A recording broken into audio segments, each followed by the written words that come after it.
Vitamin D అనేది చాలా common and important vitamin. So వైటమిన్స్‌లో 2 రకాలు ఉంటాయి. కొన్ని వాటర్ సాల్యుబుల్ అంటారు, ఫ్యాట్ సాల్యుబుల్ అంటారు. సో ఈ ఫ్యాట్ సాల్యుబుల్ అనేది అంటే అవి అరుగుదలకి, ప్రొడ్యూస్ అవ్వడానికి కొవ్వు మీద డిపెండ్ అయ్యే వాటిల్లో విటమిన్ డి ఒకటి. సో విటమిన్ డి అనేది కాల్షియం అండ్ ఫాస్ఫరస్ అని 2 ఇంపార్టెంట్ మినరల్స్ బాడీలో ఉంటాయి. దేనివల్ల అయితే మన బోన్స్, బాడీలో ఉన్న ఎముకలు, పళ్ళ డెవలప్‌మెంట్ అవుతుందో. సో విటమిన్ డి వల్లనే దాని అబ్సార్ప్షన్ అనేది పెరుగుతుంది. సో విటమిన్ డి తక్కువ ఉంటే కాల్షియం అబ్సార్ప్షన్ అవ్వదు, ఎముకలు గట్టిపడవు, పిల్లలకి ఫ్రీక్వెంట్‌గా ఇన్ఫెక్షన్స్ రావడం ఇలాంటి ప్రాబ్లమ్స్ అన్నీ వస్తాయి. సో విటమిన్ డి అనేది వెరీ ఇంపార్టెంట్. ఇది ఎసెన్షియల్ కాదు, ఇట్స్ కంపల్సరీ.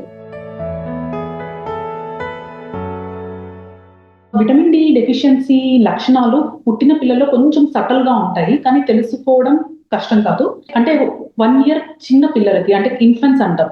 వాళ్ళలో ఏమవుతుంది అంటే వాళ్ళ మైల్‌స్టోన్స్ అంటే మనకు తెలుసు 3 నెలల పిల్లలు బోర్లా పడాలి, 5 నెలలకి సపోర్ట్‌తో కూర్చోవాలి. సో ఇలాంటి కొన్ని మైల్‌స్టోన్స్ ఉంటాయి చూడండి. అవి డిలే అవ్వడం గమనిస్తాం.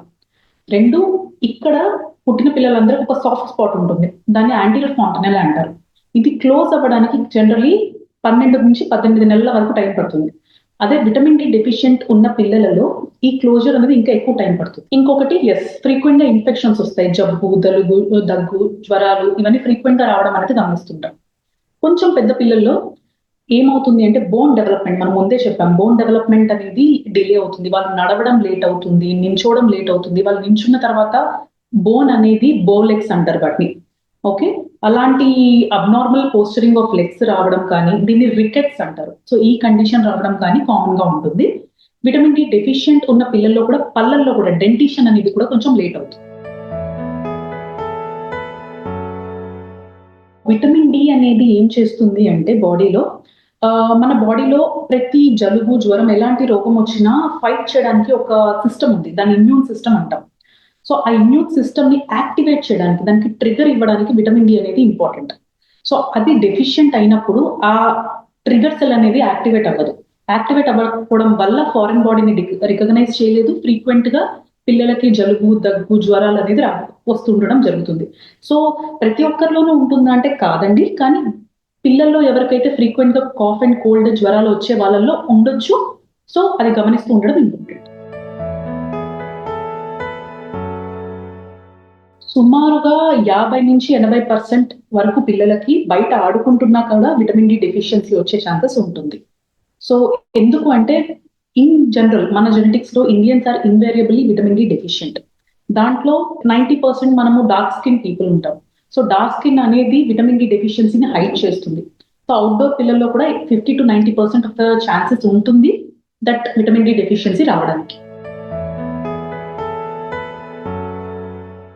జనరలీ అందరూ ఎనీ బ్రెస్ట్ ఫెడ్ అంటే కంప్లీట్లీ మదర్ పాల మీద డిపెండ్ అయ్యే వాళ్ళకి, ఎస్పెషల్లీ తల్లికి కూడా విటమిన్ డి డెఫిషియన్సీ అనేది ఉంటే పిల్లలకు వచ్చే ఛాన్సెస్ ఎక్కువ ఉంటుంది.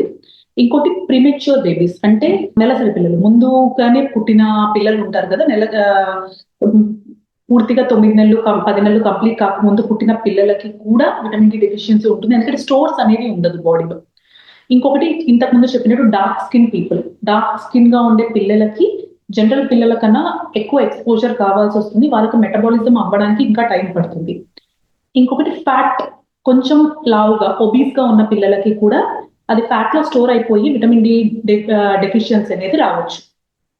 అండ్ ఆల్సో బయటకు వెళ్ళి ఆడుకోకుండా ఇంట్లోనే ఉండే పిల్లలకి ఇంకా ఎక్కువగా ఉంటుంది. పిల్లలకి ఆహారం రూపంలో అంటే ఎగ్ అండి. ఎగ్ ఎగ్ యాక్ అంటాము. అంది very rich in the vitamin D. And fish, fatty fish కానీ, సామన్స్ లాంటివి కానీ, ఇవి చాలా విటమిన్ డి ఎక్కువగా ఉంటుంది. ఈ మధ్య ఫార్టిఫైడ్ అంటే ఇప్పుడు అయోడిన్ ఎలా అయితే ఉప్పులో కలుపుతున్నారో, సో విటమిన్ డి కలిపిన పౌడర్స్ వస్తున్నాయి. మీరు పిల్లల పౌడర్ ఇన్ కేస్ ఫార్ములా మీద డిపెండ్ అయితే, అవి కాకపోయినా కానీ చీజ్, బటర్ ఇవన్నీ కూడా విటమిన్ డి ఎక్కువ ఉంటుంది.